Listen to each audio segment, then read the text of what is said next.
दिल्ली की रानी। एक थी रानी। क्योंकि राजा की मौत एक हादसे में हो गई थी, रानी को ही राज्य संभालना पड़ रहा था। रानी का नाम था रानी रश्मिवती। रानी ईमानदार थी और प्रजा की सेवा में लगी रहती थी। एक दिन उसके दरबार में 3 नौजवान आए, रमेश, सुरेश और दिनेश। कहो, क्या सहायता कर सकती हूँ मैं तुम्हारी? हम आपके दरबार में काम करना चाहते हैं ताकि जनता की सेवा कर सके। लेकिन अभी तो तुम्हारी उम्र बहुत छोटी है। तुम लोगों को तो अभी अपनी पढ़ाई पर ध्यान देना चाहिए। हमारा मन पढ़ाई में नहीं लगता। माता पिता को लगता है कि हम किसी के लायक नहीं है और हम साबित करना चाहते हैं कि हम लायक हैं। उत्साह बहुत अच्छा है, मगर अभी उम्र कच्ची है तुम लोगों की। अरे उम्र से क्या होता है रानी जी? शास्त्रों में लिखा है कभी किसी के ज्ञान को उसकी उम्र के आधार पर नहीं देखना चाहिए। बात तो सही है तुम्हारी। और अगर सच में तुम अगर ये संकल्प करके आए हो कि तुमको यहाँ काम करना है, तो पहले परीक्षा देनी पड़ेगी। 3 परीक्षा, एक शारीरिक परीक्षा, एक बुद्धि की परीक्षा और एक देशभक्ति की परीक्षा। और ये क्या है? वो मंत्री महोदय तुम्हें समझा देंगे। हमारे पास समय नहीं है। अगर तुम लोग तैयार हो तो बताओ। हाँ हाँ, हम तैयार है किसी भी परीक्षा के लिए।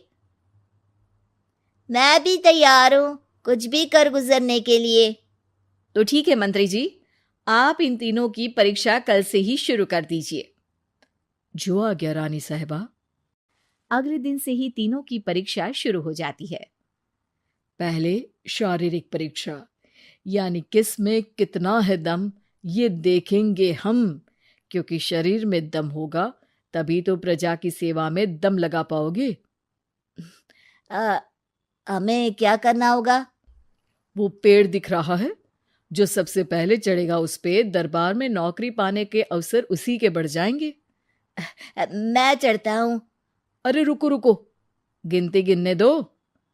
1, 2, 3। 3 की गिनती के बाद रमेश और सुरेश भागकर पेड़ के पास गए, मगर दिनेश आराम से पेड़ के पास गया। जैसे ही रमेश और सुरेश आधे पेड़ तक चढ़ गए, दिनेश ने उन दोनों की टांग पकड़ के उन्हें नीचे गिरा दिया और खुद पेड़ पर चढ़ गया। दिनेश की जीत हुई। अरे लेकिन इसने बेईमानी की।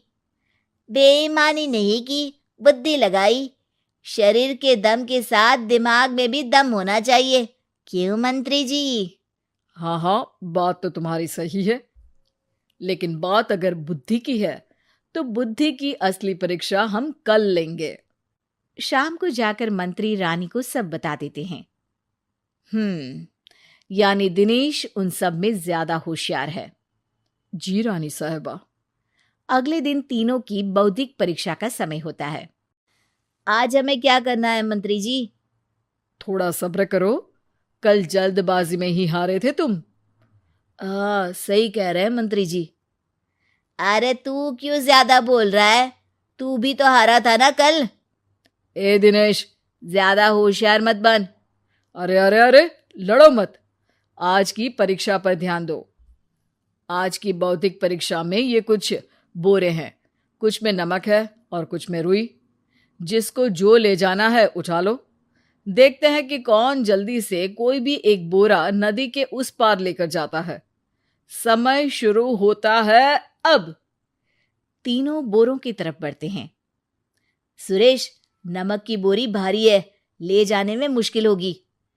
हाँ हाँ, सही कह रहा है, रुई हल्की है, हम दोनों रुई लेकर चलते हैं। अरे भाई, मैं तो नमक लेकर जाऊंगा। रमेश और सुरेश ये सोचकर हंसते हैं कि आज तो दिनेश हार ही जाएगा। दौड़ शुरू होती है। 1, 2, 3। तीनों नदी की तरफ भागते हैं। रुई में वजन कम होने के कारण रमेश और सुरेश आगे निकल जाते हैं और दिनेश थोड़ा पीछे। पर जैसे ही वो सब नदी में जाते हैं, दिनेश की बोरी का नमक गलने लगता है और वजन कम हो जाता है, जबकि रमेश और सुरेश की रुई में पानी भर जाता है और बोरी का वजन बढ़ जाता है। अरे ये इतनी भारी क्यों हो गई रमेश? अरे मुझे क्या पता, शायद जादुई बोरी है। अरे लगता है कि हम बेवकूफ बन गए। बने नहीं हो, तुम हो ही बेवकूफ। इतना तो पता होना चाहिए कि पानी में नमक गल जाएगा। दिनेश का पूरा नमक गल जाता है और बोरी खाली हो जाती है। वो जल्दी से रेस पूरी कर लेता है। इस परीक्षा के विजेता भी दिनेश ही हैं। उसने दिमाग लगाकर दिखा दिया कि वो बौद्धिक परीक्षा में भी रमेश और सुरेश से आगे है। अब कल तुम्हारी देशभक्ति की परीक्षा होगी, जो स्वयं रानी मां लेंगी। रात को फिर मंत्री रानी के पास जाकर बता देते हैं कि आज की परीक्षा में कैसे दिनेश ने अक्लमंदी दिखाई और बौद्धिक परीक्षा में भी उसी की जीत हुई। अरे वाह, दिनेश तो हमारे बहुत काम आ सकता है। हम उत्साहित हैं कल की परीक्षा के लिए। वो तो ठीक है रानी साहिबा, लेकिन हमने सुना है कि पड़ोसी राज्य का राजा आकाशदीप हमारे राज्य की सीमा में घुसपैठ कर रहा है। ये तो चिंता की बात है। हमें जल्द ही कुछ करना चाहिए। अगले दिन रमेश, सुरेश और दिनेश अपनी आखिरी देशभक्ति की परीक्षा के लिए दरबार में आते हैं। प्रणाम रानी साहिबा। नमस्कार रानी जी। प्रणाम रानी माँ। हमने तुम्हारी परीक्षा पर गौर किया। दिनेश आगे हैं। हम तुम तीनों में से किसी दो को ही दरबार में काम दे सकते हैं। किसी एक को आज जाना होगा। तो देशभक्ति की परीक्षा के लिए तैयार हो? पूरी तरह से। मैं तीनों से एक ही सवाल करूंगी। जिसका जवाब सबसे सही लगेगा उसे तो नौकरी मिल ही जाएगी। फिर दूसरे सबसे सही जवाब देने वाले को भी काम मिलेगा। आप लोगों का समय शुरू होता है अब। ज्यादा सोचने का समय नहीं होगा। जो मन में पहली बात आए उसका जवाब दे। तो सवाल यह है कि तुम इस मिट्टी के लिए क्या कर सकते हो? मैं इस मिट्टी को साफ रखूंगा। यहाँ के लोगों के भोजन की कमी को मैं पूरी करूंगा। मैं यहाँ के लोगों को गले लगा लगा के उनको खुशी दूंगा रानी माँ, और गरीबों के लिए घर बनवाऊंगा। मैं इस मिट्टी के लिए किसी की जान भी ले सकता हूँ रानी माँ। मंत्री, दिनेश को एक तलवार दो। जी रानी जी। दिनेश, पड़ोसी राज आकाशदीप की जान तुम्हारे हाथ में है। जाओ, अपना काम पूरा करो। आज रात को तुम उस पर हमला करोगे जब वो सो रहा होगा। दिनेश वहां से चला जाता है। रानी माँ, ये आपने क्या किया? अभी किया नहीं है मंत्री जी। आप आकाशदीप को संदेशा भिजवाओ कि पड़ोसी देश का एक कातिल रात को उन पे हमला करेगा और दिनेश को पकड़वा दो। अरे, ये आप क्या कह रही हैं? और क्यों कर रही हैं आप ऐसा?